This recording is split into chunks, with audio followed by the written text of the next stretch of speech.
In my last video, I made a promise.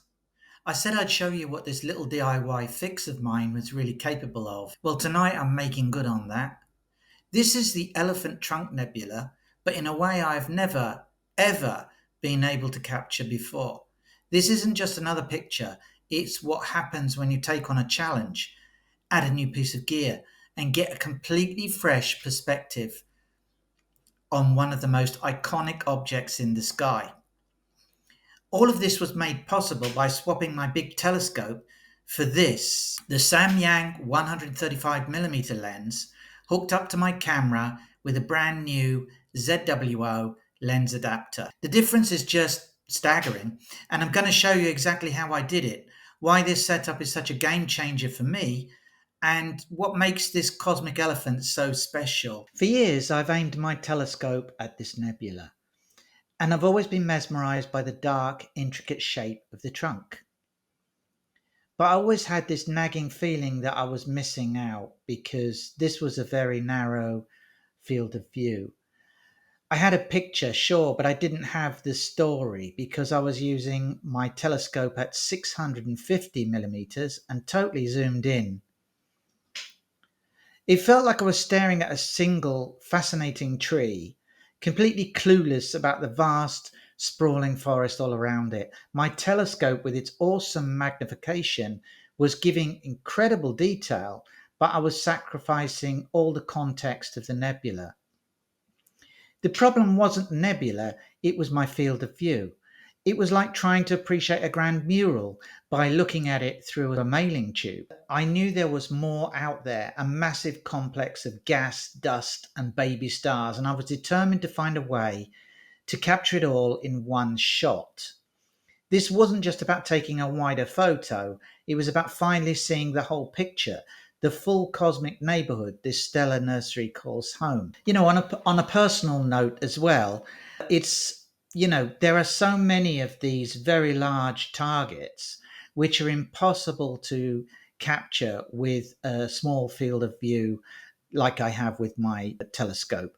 So you really have to go wide field. And I'm going to take a lot more of these shots now that I've got my ZWO adapter and I can use lenses in place of a telescope. The journey to this image of the Elephant Nebula started with my frustration, and I think this is pretty much shared by many other astrophotographers.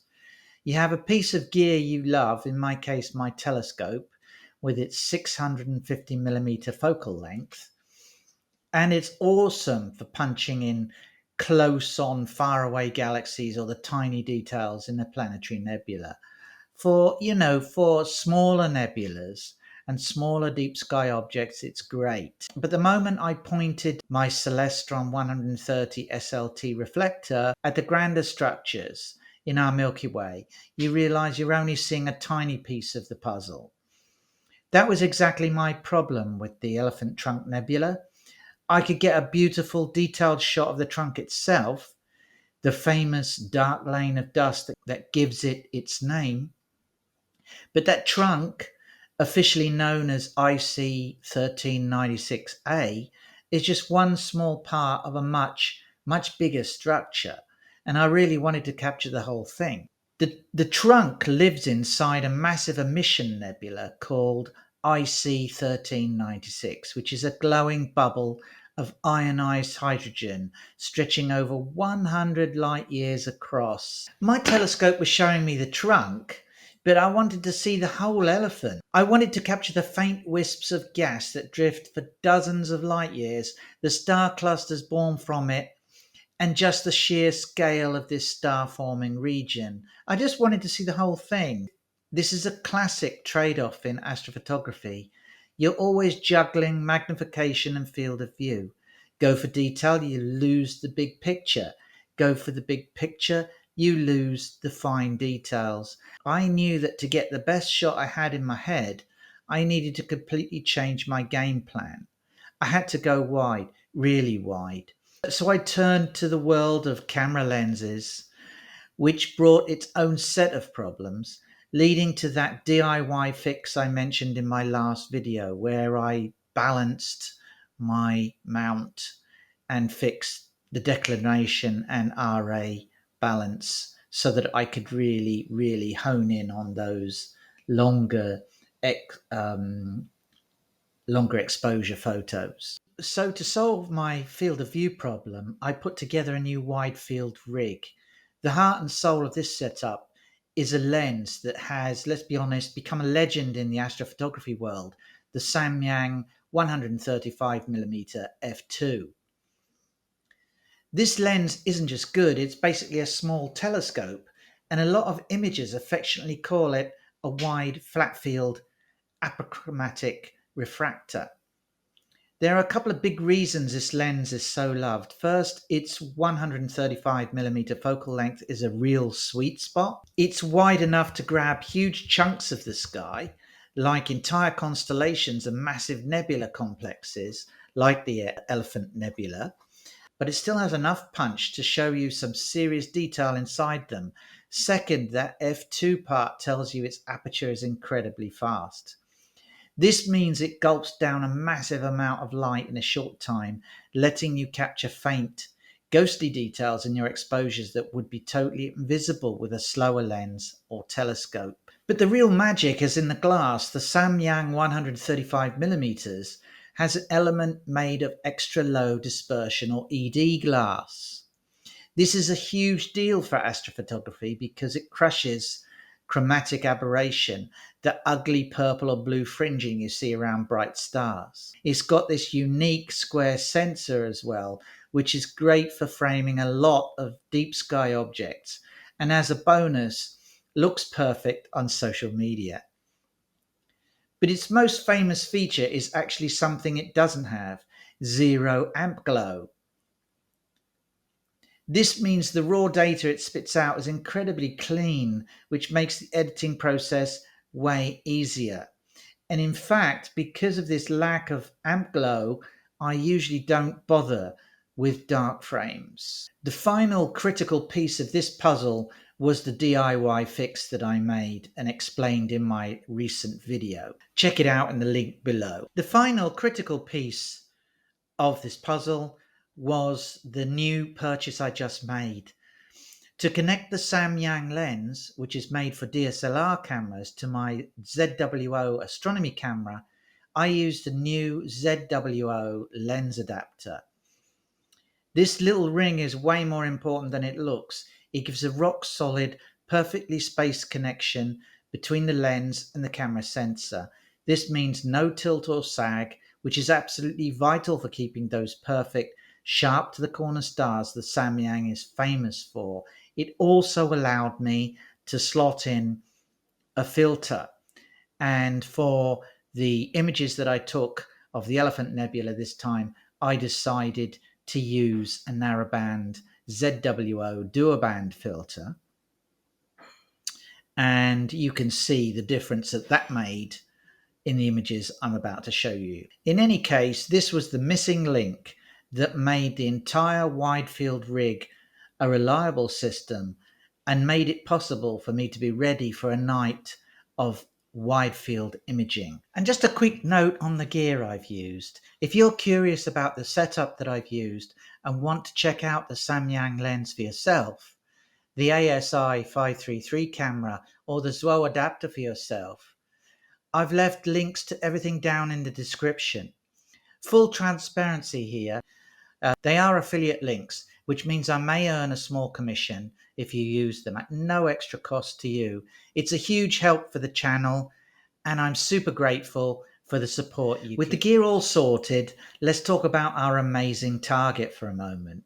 The Elephant Trunk Nebula, or otherwise called IC 1396A, is floating about 2,400 light years away from us in the constellation Cepheus, if that's how you say it. It's a towering pillar of thick interstellar gas and dust. New stars are being born. In fact, inside this chaotic region, astronomers have found over 250 super young stars, some less than 100,000 years old.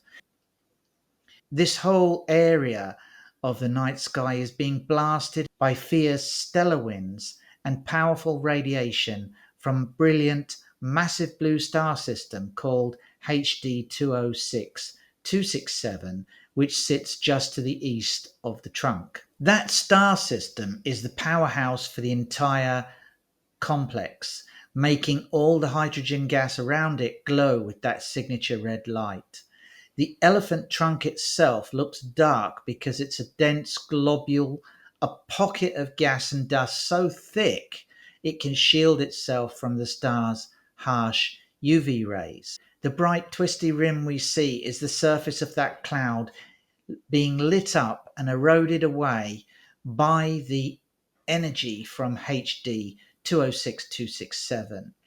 The whole thing is so beautiful, but at the same time, it's a violent tug of war between gravity, trying to crush the cloud to form new stars, and the relentless energy from an existing star trying to blow it all away.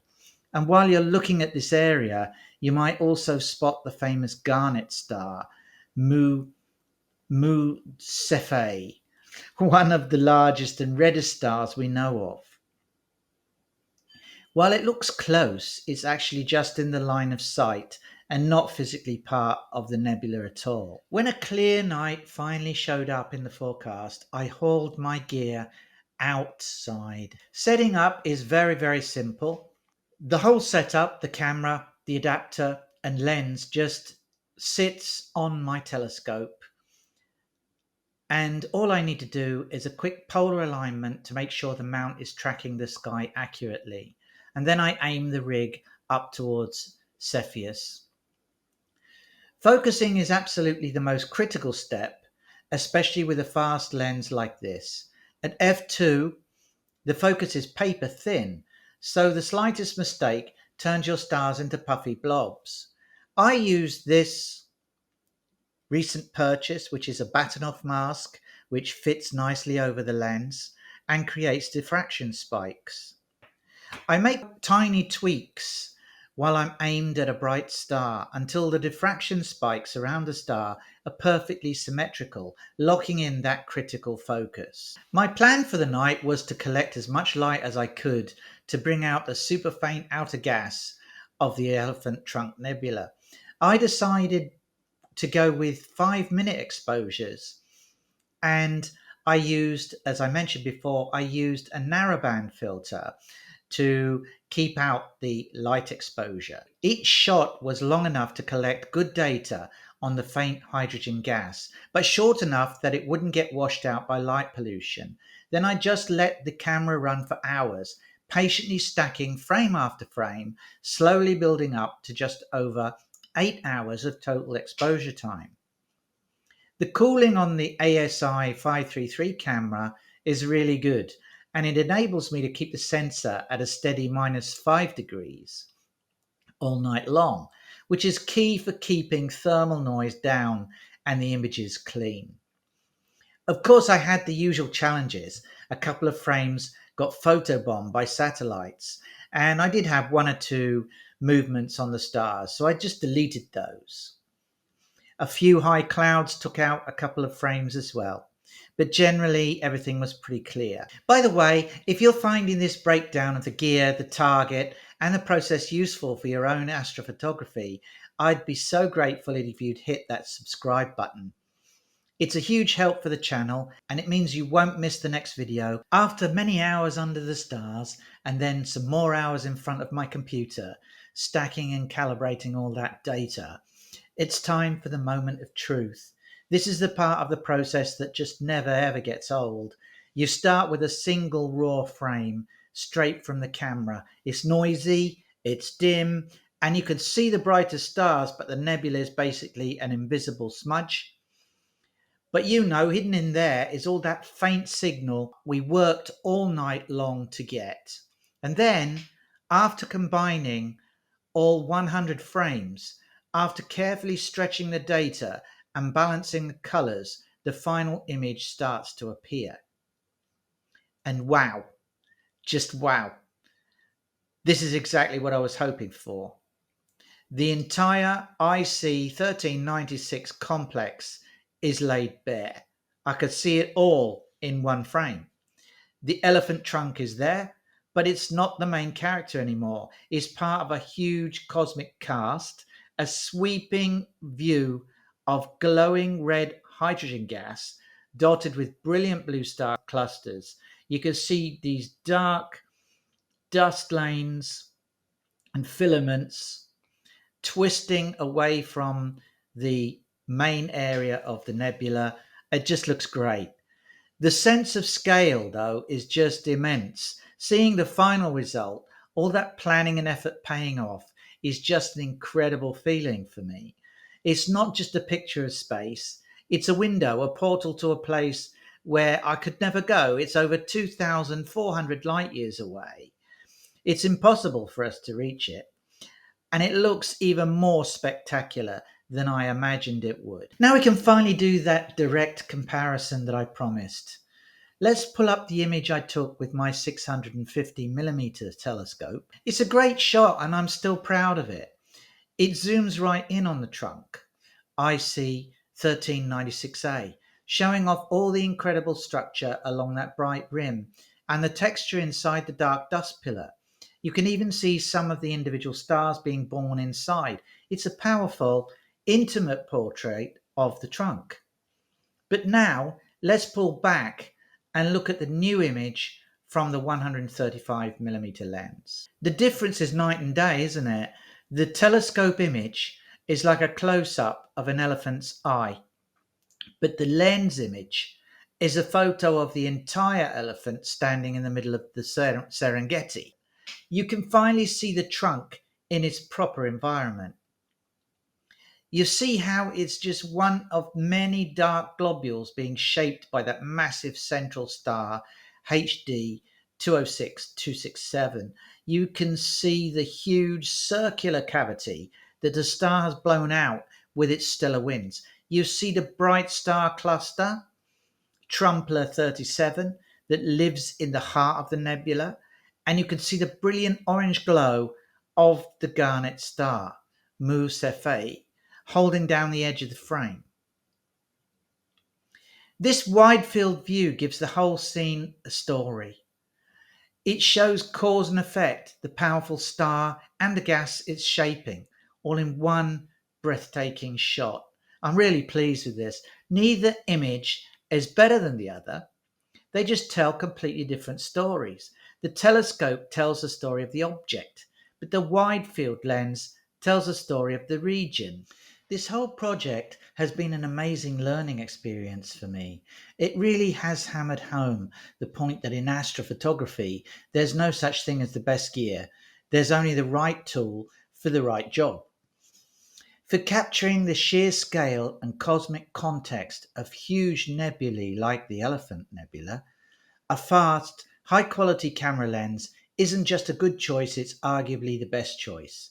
The Samyang 135mm lens has totally lived up to its legendary reputation, delivering results that can compete with dedicated telescopes that cost way more. And that simple ZWO adapter was the unsung hero that held the whole system together.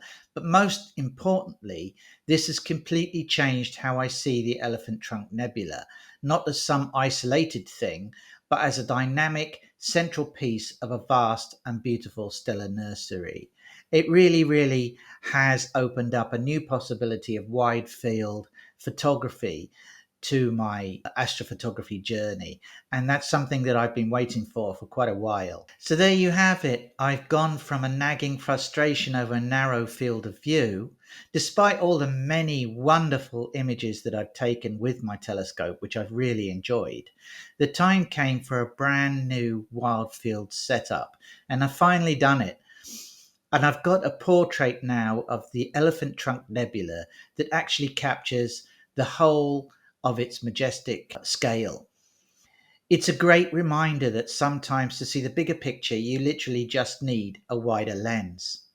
And if you enjoyed this little cosmic adventure that we've been on in this video and the story behind the photo that I've taken, do me a huge favor and hit the like button. It really helps the video find more people.